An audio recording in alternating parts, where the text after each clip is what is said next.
What's up, YouTube? Brett Malone here. Gonna play this Unity game called, what's it called? Oh, The Monster Inside. A film noir style audiovisual novella.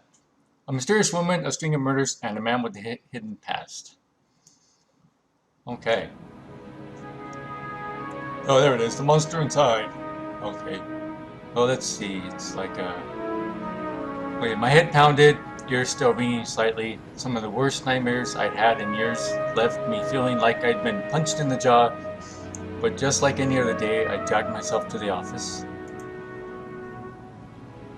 Okay, is that my office? There was another notice on the door from Mayor Bentini's office. Permits out of date. They didn't like me much and were trying to drown me in paperwork. It was a slow month, weeks since I'd had any real case to work on. So I passed the time pacing the office, smoking and staring at the mirror in the corner, safely covered with an old bed sheet. I don't dare look at my own reflection. I'm too afraid of what I might see. Afraid someday I might have to face what I really am. The girl came in so quiet, I nearly choked on my cigarette. Mister, please, you gotta help me, mister. Okay, calm down. What can help you? I'm knocking my hands listen. Okay, thanks. It's just no one will listen to me. Just tell me your tell. I'm listening. She eyed me with just a dash of suspicion, and I tossed back a handful of pills and chased them with a swig of whiskey. I could tell this might take a while. Her name is Lily. She told me that, she was his mistress, the man all over the newspapers, the infamous banker, Mr. Reginald Farnsworth. Mr. Farnsworth was a drunk, philandering bastard, but this girl seemed genuinely concerned that he had recently gone missing. Less concerned about the fact that Mr. Farnsworth's wife had just turned up dead in Central Park 2 nights ago. Ooh. Lily, you don't understand. He just couldn't have done it. He hated his wife, but he couldn't have killed her. Everyone thinks it was him, and no one believes me. He's got to be in trouble. You think? I ain't saying I believe you. What makes you think he's in danger? The case looks pretty simple to me. Yeah, it's just... Well, Mr. Jack. You can just call me Jack. Jack. Whoever did that to his wife must have been the one who took him. He would never have left without me. He promised me... I'm sure Mr. Farnsworth promised his poor little girl a lot of things.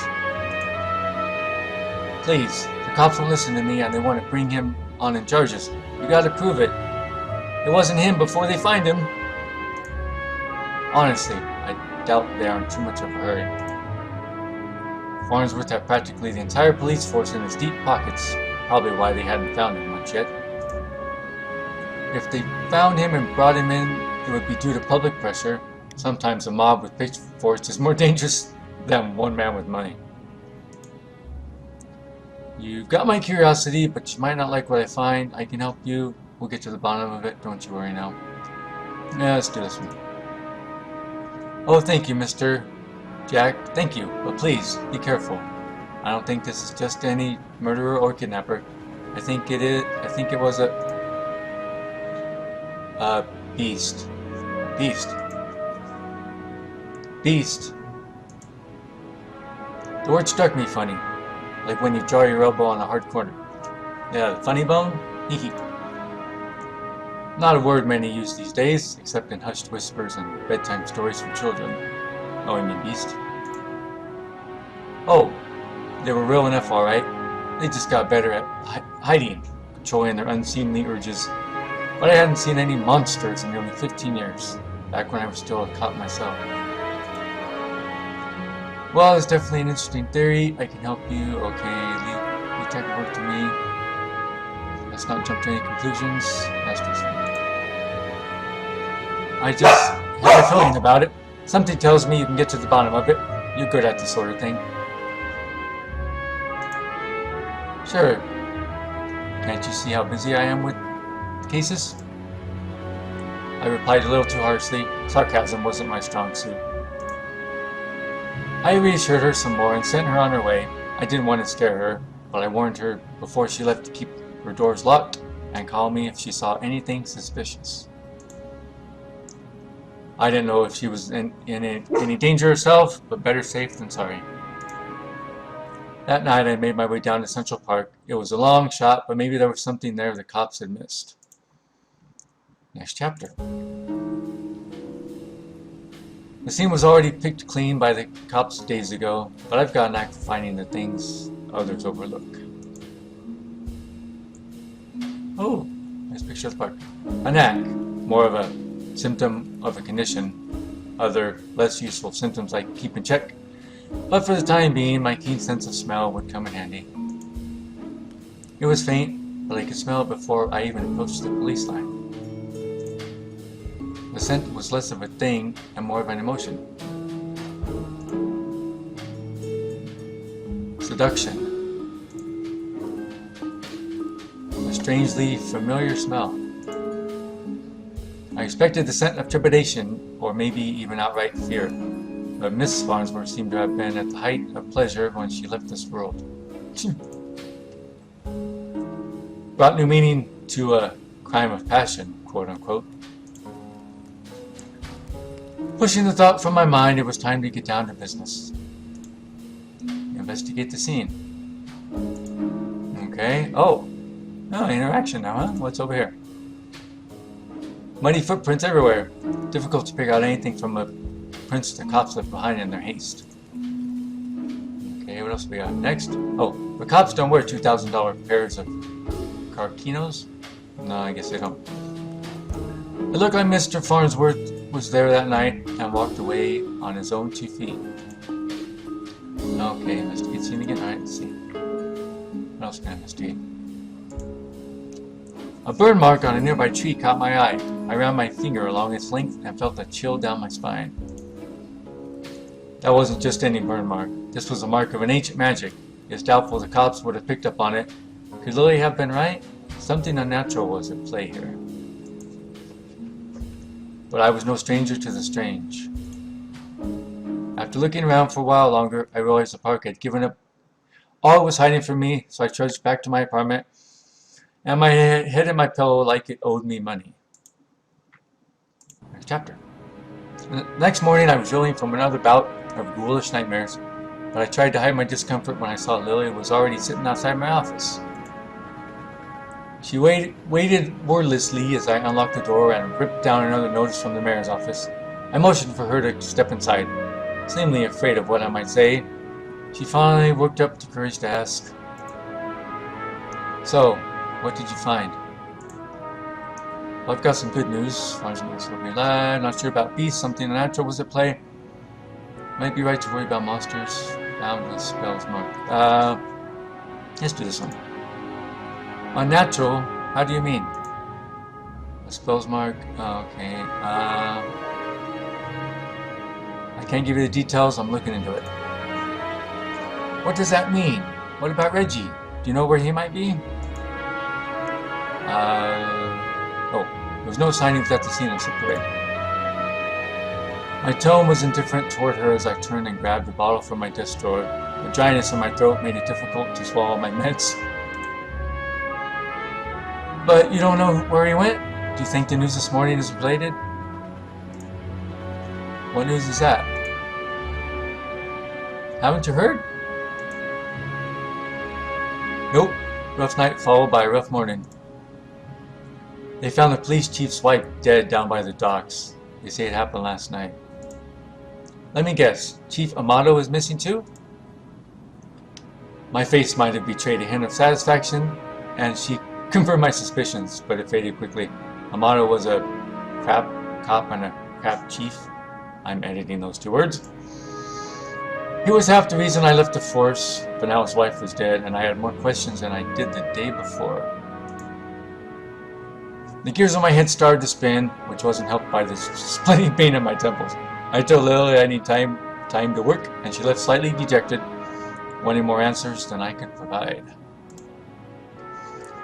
That night, after the cops had cleared out of the docks, I would slip down and see what I could uncover concerning Mrs. Amato's untimely demise. The cold air smelled strongly of salt and oil and Could it be? What? That smell again, like someone had bottled pure arousal and used it as perfume. It hit me like a long forgotten memory, but the sensual fumes soon gave way to a rush of adrenaline. I knew exactly what the scent reminded me of, and it scared me more than not knowing. I looked down at my hands, shaking. The nightmares, the headaches. No, I was better now, reformed. I had to focus, no jumping to conclusions, follow the evidence. Okay. What's here? Red Phoenix cigarettes, same crappy brand I smoke every day. Everyone's got their vice. Okay. What's over here? There, just there, the smallest piece of purple fabric, torn and caught in the splinter of a board. The police report didn't say anything about Miss Amano wearing purple, and was certainly a quality you wouldn't expect down here. Don't see too many high society types around flaunting royal purple threads. I pulled out my own pack of reds and lit up. I could already feel another headache coming on, but looking out over the waves seemed to help me forget. The cold helped me push down the uncomfortable thoughts that had been bubbling to the top of my brain. I honestly don't remember the walk back to the office. Apparently I spent the night in my easy chair. The air from the docks lingered on my clothes. It was still dark out. No, I checked the clock. How long had it been out? Had I really slept through the entire next day? A newspaper was sitting under the door. As I stood to fetch it, I nearly fell over. A wave of nausea hit me like a ton of bricks. I steadied myself and regained my composure. Before I even picked up the paper, I could already read the headline. Waking, mayor missing, wife found dead. 2 cases is a coincidence, 3 is a pattern. The cops would come asking questions soon. They knew I had a history of antagonizing all the victims. I stumbled to my desk and slammed back 3 days worth of inhibitive pills. I couldn't take any chances. I had to investigate the scene to be sure. I threw on my jacket and went out the door. Lily caught me off guard on the other side. Jack, where are you off to? I've been trying to reach you all day. No, I'm sorry. I have no time to talk. I have to go. Okay, but we need to talk when you get back. Stay safe. She gave me a soft kiss on the cheek as I rushed off. Part of me wanted to stay and tell her it would all be okay, but it would be a lie. The alley was located just behind the high-rise apartments where Mayor Benetti and his wife lived. I could tell the police were spooked now. The crime scene was even sloppier than the last. They hadn't even bothered to submit the trash into evidence. Okay. Why wouldn't they at least look through the dumpster? It seemed untouched. No one wants to do the dirty work. But I know how to find the good stuff. It really doesn't take long if you know what to look for. Lightweight bags usually mean that someone was dumping documents. If you were lucky enough, they didn't bother to shred them. Jackpot, shell companies, shady stock trades, bribes. I knew Mayor Benetti was crooked, but this was unbelievable. And there was more letters between Mayor Benetti and Chief Amano talking about me, how they were trying to get me to shut down. They didn't like me snooping around crime scenes all the time. Well, they weren't here to stop me snooping around this one. Ah, Bettini's car. If he's still alive, why wouldn't they have left his car? It didn't make any sense. I honestly wasn't too motivated to find him, but the stakes were too high, and my bet was edging toward the unthinkable. As I searched around for anything that might assuage my fears, I caught the scene again. It overwhelmed my other senses with undulating pleasure. It was intoxicating. A weapon used on the weak-willed, a weapon I knew all too well, though it had been many years since I'd used it. Was there another like me? Was I being framed? It wasn't possible, was it? I was taking my inhibitors. I was reformed. With the nightmares, the headaches, the memory lapses. I couldn't even trust myself. I started walking back out the alley when something shiny caught my eye. A watch. Not just any watch, though. My watch. Huh? How long had my wrist been bare? Surely I just dropped it when I first came down the alley. I checked the time just before I left the office, hadn't I? Or had I just used the wall clock? I couldn't be sure. I couldn't be sure of anything. So I ran. I ran so far away. Oh. How long is this game? I don't know why I ran back to the office. The cops would probably show up any minute to knock the door down and cart me away. They would put it together before long. Maybe it would be best for everyone if I simply faced my own reflection. But Lily was still there waiting for me. Jack, what's wrong? You look like you've seen a ghost. My own ghost. Come back to haunt me from the past. You're not making any sense, Jack. Come sit down. You don't understand. You're not safe around me. I took a good last look at her as I prepared to shove her out the door. I noticed she was wearing the same thing she had when she first came to my office 3 days ago. A beautiful purple dress. Ah. Odd that I hadn't really noticed before, but it made her seem out of place, out of time. And it was frayed around the edges, torn in places. My chair caught my fall as my knees failed me. It was you. You are the monster. Succubus. Oh, Jack. We are one and the same, you and I. We are both monsters. I'm simply more honest with myself. There's no such thing as reformation. Those pills you take only make you dull. Beasts like us should never suppress our true natures as you have the incubus. Those men were probably dead too now, I figured. She probably took them in her lair and harvested their seed. So you've done all this just to wake me up? You could say that, though it seemed enough just to have you doubt yourself. You believed you were still capable of such horrors, which means deep down you probably are. You can't escape it. Now I need you to complete the deed. You took my watch, messed with my head. Oh, don't act like I didn't do you a favor. Those men hated you and wanted you gone, and now they are gone. I mustered the strength to stand again, moving casually to the window by the corner. She was right about one thing. I was dull, weak, compared to her. If I refused her and she attacked me, I was a dead man. I had to keep her talking. I've never seen a succubus who seduces and kills women.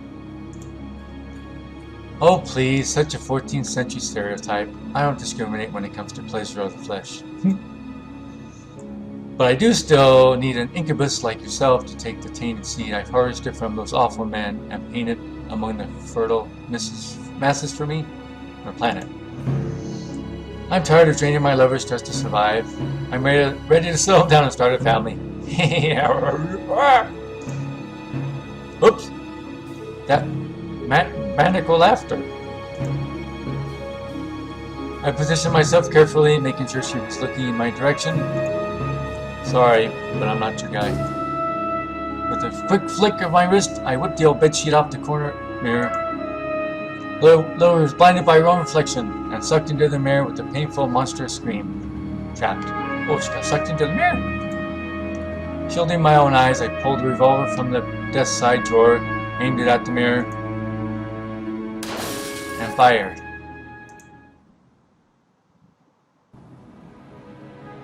Okay. Oh, at the end? Wow. Alright. Kind of a bizarre story there. I have to play it again maybe to figure out what happened, but I hope you guys enjoyed it. I'll put a link in the description if you want to come on here and play this game yourself. And thanks for watching. I'll see you guys soon. Bye.